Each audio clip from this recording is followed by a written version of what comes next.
Nalazimo se u Zrenjaninu, na prostoru fabrike Beohemija, inače domaće kompanije koja je specijalizovana za proizvodnju kućne hemije. Iza nas se nalazi i Duel, inače njihov najpoznatiji proizvod, deterdžent za pranje veša i omekšivač. Beohemija broji 210 zaposlenih i njena vrednost je višemilionska. Kolika? To se ne pita. Današnja priča o Duelu i Beohemiji nije namenjena milenijalcima i generaciji X, već srednjoškolcima i studentima koji se u domu upravo bore za svoje mesto za korišćenje veš mašine. Znate, Duel je moćan, ali ne toliko moćan da se izbori protiv Slavice, koja se već 5. put ugurava pre vas u red za pranje veša.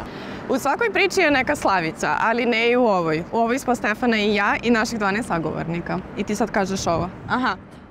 Svi imaju različite pozicije u Beohemiji. Od inženjera, tehnologa, do marketinga i pravne službe. Svi rade da proizvod bude na vrhunskom nivou i da kompanija raste. Čekaj, Stefo, ali kome je to zanimljivo? Važan je upravo generaciji Z, jer ćemo u razgovoru sa sagovornicama odgovoriti na 2 strašna pitanja. Koji je to fakultet za mene? I šta posle fakulteta? Iako smo odavno izašle iz belih mantila, sve se na kraju svede na kvalitet. Da li ste ikada razmišljali o tome da nije važno kontrolisati samo kvalitet proizvoda, već i kvalitet poslovanja unutar kompanije? Ali ovo nije zadatak HR-a. Kompanija Beohemija ima osobu zaposlenu na ovoj poziciji, a njeno ime je Ružica Golubović. I sa njom danas razgovaramo o QMS-u ili sistemu za upravljanje kvaliteta. Što se tiče sistema za upravljanje kvalitetom, tu se misli na upravljanje kvalitetom poslovanja. Na koji način? Na način na koji propisuju međunarodni standardi, međunarodne organizacije za ISO standarde, koja je uspostavljena davnih 60-ih, sad da vas to ne opterećujem. Prosto poslovni svet, kompanije su uspostavile jedan set pravila koji se zovu standardi upravljanja sistemom kvaliteta ili QMS management, zatim standardi upravljanja životnom sredinom, koji mi takođe imamo, koji se zove IMS, da bi se kompanije međusobno prepoznavale, da bi kupci od tih kompanija, jer mi smo nekome isporučilac proizvoda, a od nekog smo kupac. Da bi se oni međusobno prepoznavali i znali da svi poštuju ista pravila, uspostavljeni su standardi koje sam malo pre pomenula. Čemu još služe standardi? Znači, služe da vas eventualni poslovni partner prepozna kao firmu koja radite po pravilima. Znači, smisao standardizacije i smisao upravljanja sistemom kvaliteta je da svoje procese, proizvodne i poslovne, učinite stabilnim. Znači, da imaju određenu konstituciju, konstrukciju, ponovljivost. Zašto? Zato što kada napravite proceduru za bilo koji proces, kako nešto radite, to možete da zamišljate i u privatnom životu. Kako nešto radim, gradim neke odnose. Kako merim uspešnost toga što radim? Tako što nešto merim, nešto beležim, analiziram neki trend. Da li me razumete? Kada analizirate određene trendove, vi vidite u kom pravcu vam ide proces. Jesam postigao ciljeve, jesam postigao rezultate ili imam neke negativne tendencije, devijacije, šta da uradim sledeći put ili u sledećem kvartalu ili u sledećoj godini ili u sledećem danu, znači ima i takvih devijacija, šta da preduzmem da nemam problem, odnosno da dokažem svom kupcu, potencijalnom ili svom stvarnom kupcu, da ja držim stvari pod kontrolom. Ako pogledamo website Beohemije, vidjet ćemo da ističu ovu kategoriju, kao i da imamo jasan uvid u njihove sertifikate. Tu se nalaze standardi koje kompanija ispunjava i jedan od njih je ISO 9001 koji se odnosi na uspešno poslovanje. Međutim, još važniji standard je ISO 14001 prema 2015. Sistemi upravljanja životnom sredinom. Plastika, otpadne vode, teška hemija i štetni gasovi. Generacije učenika su prošle kroz edukaciju na temu zaštite životne sredine. Ovo je goruća tema koja postavlja pitanje na koji način možemo da smanjimo štetan uticaj na planetu, ali da razumemo da 21. vek počiva na konzumerizmu i da kompanije ne mogu jednostavno da prestanu da proizvode. jer na kraju dana ljudi nisu spremni da prestanu da kupuju. ISO 14001 je baziran na Plan, Do, Check, Act ciklusu i zahteva od firme da uspostavi politiku zaštite životne sredine. Ali neko treba da rukovodi ovim procesima i nadgleda sve, zar ne? Ja konkretno firmi održavam ili garantujem da smo mi u okvirima standarda. Ja pripremam firmu, znači sektore, službe, zaposlene, događaje, objekte, područja za provere koje se rade na godišnjem nivou od strane sertifikacionih kuća koje dolaze da provere šta mi to radimo. Znači jednom kad se sertifikujete od strane sertifikacione kuće, ona vam dolazi svake godine u proveru.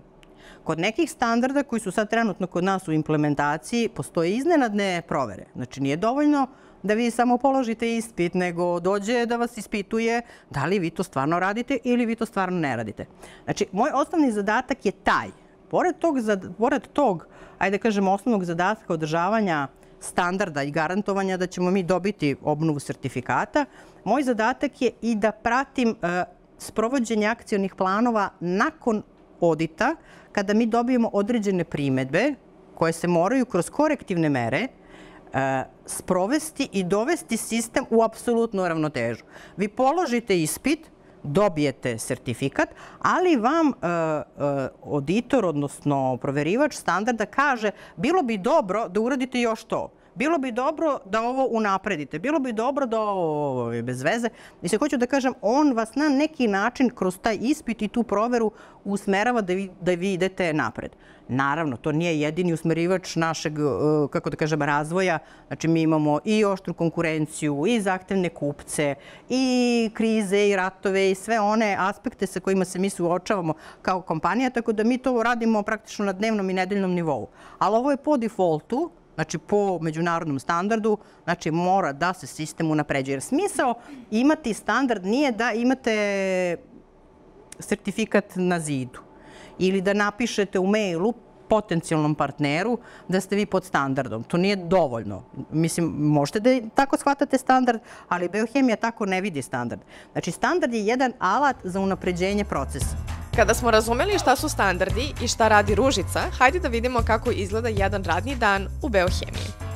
Znači, od 7 do negde 8, pola 9 proveravam sve mailove koje nisam umeđu vremenu proverila, pročitala, razvrstavam po tome šta je odmah, šta mora se odgovori odmah, šta je bitno, šta je hitno, šta nije hitno, šta nije bitno.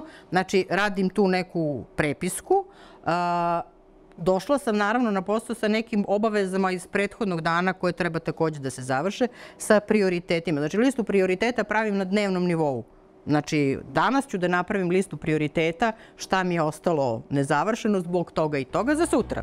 Ovako izgleda većini ljudi radni dan. Možda ovo ipak nije najzanimljivije pitanje. Kada pogledamo na Google koji fakultet sprema mlade za ovu poziciju, nalazi se obilje fakulteta. Međutim, nigde nema Ružicinog. Šta se onda uči na Tehnološkom fakultetu?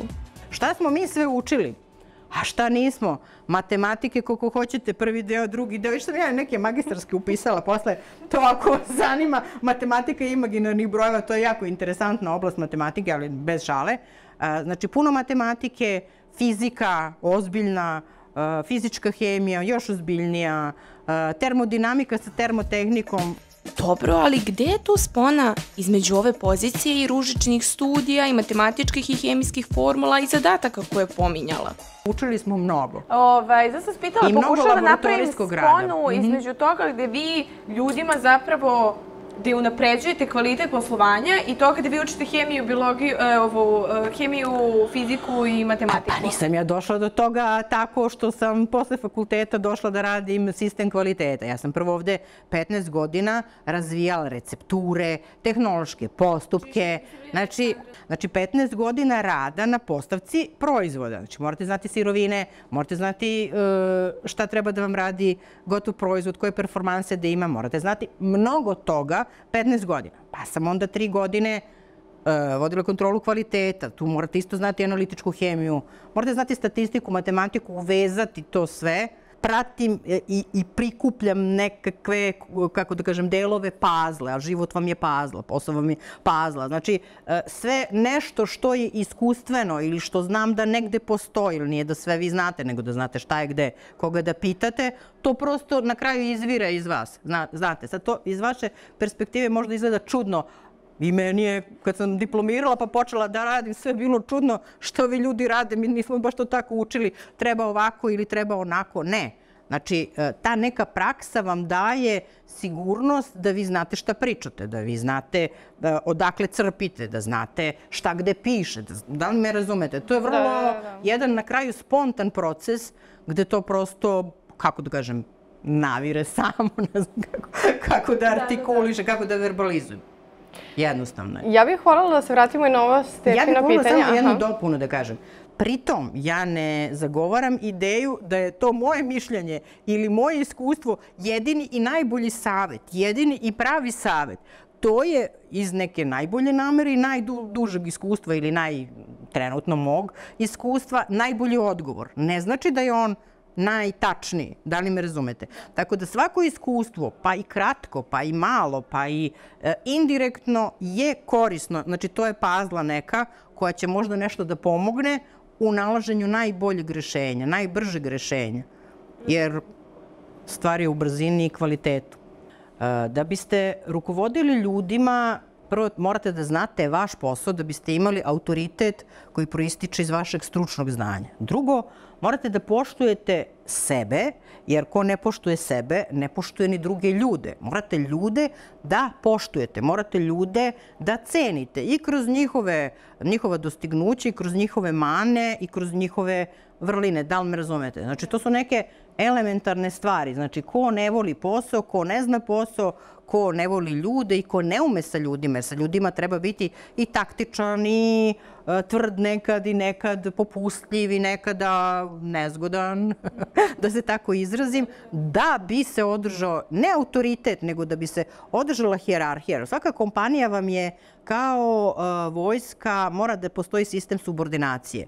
Mora svaka pozicija da zna šta je njen zadatak. Znači, ja moram da znam šta je moj zadatak i moj odnos sa direktorom, znači ja ga nikad ne zovem po ličnom imenu, šta je moj odnos sa mojim prvim saradnicima, kojih ima 2, šta je moj odnos sa svim kolegama, rukovodiocima, nerukovodiocima, inženjerima, neinženjerima kroz ceo sistem. U ovom trenutku je baš zgodno što pričamo o manjoj kompaniji. Zar ne? Možda i ne baš, sve ima svoje prednosti i mane. Manja kompanija nema ružicu koja kontroliše sve ove procese, već svi moraju da budu ružica za sebe i svoj tim. Nije lakše većim kompanijama zato što u velikim kompanijama vučete cele strukture i veliki broj ljudi. U malim kompanijama, znači srednji biznis, mali biznis, vama treba prvo da budete svesni zašto vi hoćete da se sertifikujete za bilo koji standard. Hoćemo da imamo kupce kojima je uslov da posluju sa vama standard. Okej. Znači, uložimo u to da nas neko savetuje, konsulting, kako se to radi. Znači, tu postoji jedna matrica prosto poslovna kako se to radi. Mi se opredelimo za sertifikacijonu kuću koja će da nas sertifikuje i mi se sertifikujemo. Dobijemo papir. Ali, od vas, ako je manji broj zaposlenih, samo od vas zavisi kako ćete da sprovodite to, koliko ćete sa razumevanjem, koliko ćete da merite ono što su zahtevi vaših kupaca, koliko ćete da korigujete procese poslovne, što je vaših možda 20 zaposlenih je sve. Ali kad imate 200 zaposlenih, onda je to struktura koja ima svoju težinu, ima svoj broj, ima ljude, da li me razumete? Za kraj, evo i saveta za mlade. Morate da znate zašto upisujete fakultet. Znači, gde ćete raditi? Znači, šta je posledica? Sad ne ulazim u to kakva je trenutno struktura i ne znam celu agendu, kakvi su smerovi i tako dalje. Ali morate da volite i ovaj fakultet i bilo koji drugi. Znači, morate da taj neki posao napred, što je jako teško, mislim, jer znamo i kad mi upisujemo i srednje škole i gimnazije i fakultete, to je vrlo teško, ali opet sada je mnogo više alata koji vam pomažu, testovi, psiholozi, ovi, oni i tako dalje. Znači, šta bih preporučila? Da se puno uči, ali ne radi ocene. Nikada ne treba da učite, sad ja pričam vama dvema, ali hoću da kažem, ne treba učiti za ocenu, nego za znanje. Moj životni kredo je scientia est potentia. Znanje je moć. Šta god da ste naučili, bilo na tehnologiji, bilo gde, vi vladate tim znanjem. Ako imate sreće da dospete u kompaniju gde ćete od nekog dobrog mentora da učite, vi opet to nadograđujete i opet ste vi u prednosti. Znači, birajte pažljivo, radite puno i učite zbog znanja. Ovom epizodom smo zvanično naučili vrednosti svake pozicije u kompaniji. Međutim, ne smemo da zaboravimo na izvršnog direktora. Koja je njegova uloga? Da li on nužno posjeduje kompaniju ili samo upravlja njom? Otkrivamo u sljedećoj epizodi. Vidimo se!